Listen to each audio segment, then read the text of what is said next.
పరిపాలనలో వేగం పెంచిన సీఎం రేవంత్. ధరణి సవరణకు ధన్యవాదాలు. పాఠశాలల అభివృద్ధికి 2000 కోట్ల మంజూరు, విశ్వవిద్యాలయ అభివృద్ధికి 600 కోట్ల మంజూరు, సంక్షేమ పథకాల అమలుపై నిర్దిష్టమైన సమీక్షలు, రైతు రుణమాఫీ కేంద్రస్థాయి సమావేశాలు, ప్రజా భద్రతకు పెద్దపీట, గంజాయి మాఫియాను గాలించి వెంటాడుతున్న సీఎం, నాయకులు ప్రజలకు అందుబాటులో ఉండాలని చెప్పినటువంటి సందర్భం ఉంది. ఇక్కడ ప్రధాన వార్త. తెలంగాణ రాష్ట్రంలో ఎన్నికల కోడ్ నియమాలు ముగిశాక ప్రజాపాలన పదునెక్కి అభివృద్ధిలో భాగంగా తెలంగాణ రాష్ట్రం పరిపాలన ముందుకు దూకుడుగా సాగుతుందని జేపీ సంస్థల యజమాని బరిగెల శివ అన్నారు.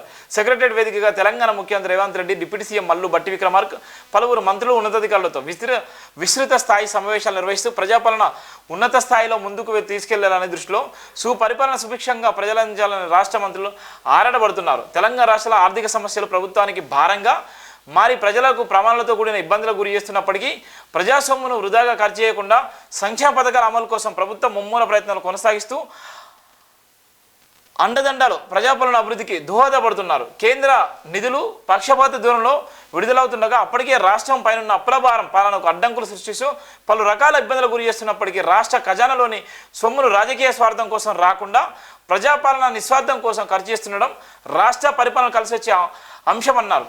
ఎన్నికల కోడ్ ముగియగానే తక్షణమే ఉన్నతాధికారులు సమీక్ష నిర్వహించిన CM Revanth, deputy CM Bhatti Vikramarka Telangana పాఠశాల విద్యా వ్యవస్థకు 2000 కోట్ల రూపాయలు మంజూరు చేసిన విశ్వవిద్యాలయ అభివృద్ధి కోసం పేరుకుపోయిన విద్యార్థుల స్కాలర్షిప్ పాత బకాయిలకు 600 కోట్ల రూపాయలు మంజూరు చేయడం శుభపరిణామన్నారు. ధరణి పోర్టల్లో ఆంక్షలు రూపుమాపుతూ రెవెన్యూ విధానపరమైన నిర్ణయాల్లో పలు రకాల మార్పులకు సీఎం రేవంత్ కఠోరమైన కసరత్తులు చేయడం రైతులకు ఉపయోగపడుతుందన్నారు. ఇప్పటికే ధరణి పోర్టల్ పాస్ పుస్తకాలు మంజూరుకు తప్పులు సవరణలకు ఆర్డీఓ, ఎంఆర్ఓ స్థాయి లాంటి అధికారులకు లాగిన్ పాస్వర్డ్ ఉపయోగించే అవకాశం కల్పించడం హర్షణీయమన్నారు. రాష్ట్రాన్ని పట్టి పీడిస్తున్న గంజాయి రంగాన్ని గల్లిన నిర్మూలించి రూపుమాపుతుండడం అద్భుతమన్నారు. గంజాయి జోలికి వెళ్ళాలంటేనే యువత గుండెల్లో గుబులు పుట్టే విధంగా పోలీస్ శాఖ కఠినమైన చర్యలు చేపడుతూ రాష్ట్ర వ్యాప్తంగా గంజాయి బ్యాచ్ను వేటాడి దంచి కొడుతుండడం యువత ప్రాణాలను కాపాడుతున్న వాళ్ళు అవుతున్నారు. ప్రజాపాలనలో భాగంగా ముఖ్య నాయకులు సామాన్య ప్రజలకు అందుబాటులో ఉంటూ సేవలందించే విధంగా రాష్ట్ర ప్రభుత్వం ప్రణాళిక సిద్ధం చేయాలని సూచించినటువంటి నేపథ్యం ఉంది. ఏదైతే ప్రజాపాలనకు సంబంధించిన అంశం ఉందో, ఏదైతే ఆయనే ఎలక్షన్ కోడ్లో ఉన్నటువంటి నేపథ్యంలో ఎలక్షన్ కోడ్ అయిపోయిన తర్వాత ప్రజాపాలన మీద ఫోకస్ పెట్టిన నేపథ్యం ఉంది.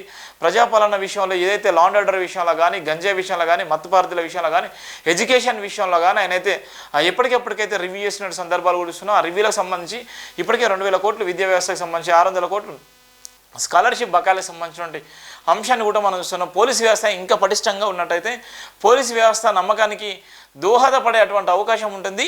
ఇప్పటికే మనం చూస్తున్నాం అనేక సందర్భాల్లో అనేక ఇబ్బందులకు గురైనటువంటి నేపథ్యంలో ఒకే రోజు జంట హత్యలు కూడా జరుగుతున్న నేపథ్యం ఉంది. చాలా వరకు అయితే పోలీసు లా అండ్ ఆర్డర్ ఇంకా పటిష్టంగా, ఇంకా ఫ్రెండ్లీ పోలీసింగ్గా కాకుండా తప్పు చేసిన వాళ్ళని ఎప్పుడైనా ఏ అధికారైనా, ఎవరైనా, ఎలాంటి నాయకుడైనా తప్పు చేసిన అధికారికి శిక్ష పడే విధంగా ఆదేశాలు ఇచ్చే ప్రయత్నం చేయాలి. అలానే విద్యా వ్యవస్థలో చాలా వరకు మార్పులు తీసుకురావాలి. ఏదైతే విద్యా హక్కు చట్టం ఉందో విద్యా హక్కు చట్టాన్ని నిర్వీర్యం చేసేటువంటి చాలామంది ప్రైవేట్ స్కూల్ యాజమాన్యానికి వాళ్ళ దగ్గర డబ్బులు తీసుకునేది కాకుండా ప్రజలకు మేలు జరిగే విధంగా విద్యార్థుల తల్లిదండ్రులకు న్యాయం జరిగే విధంగా కృషి చేస్తే బాగుంటుంది అన్నటువంటి అభిప్రాయం కూడా వచ్చిన సందర్భాలు వస్తున్నాం.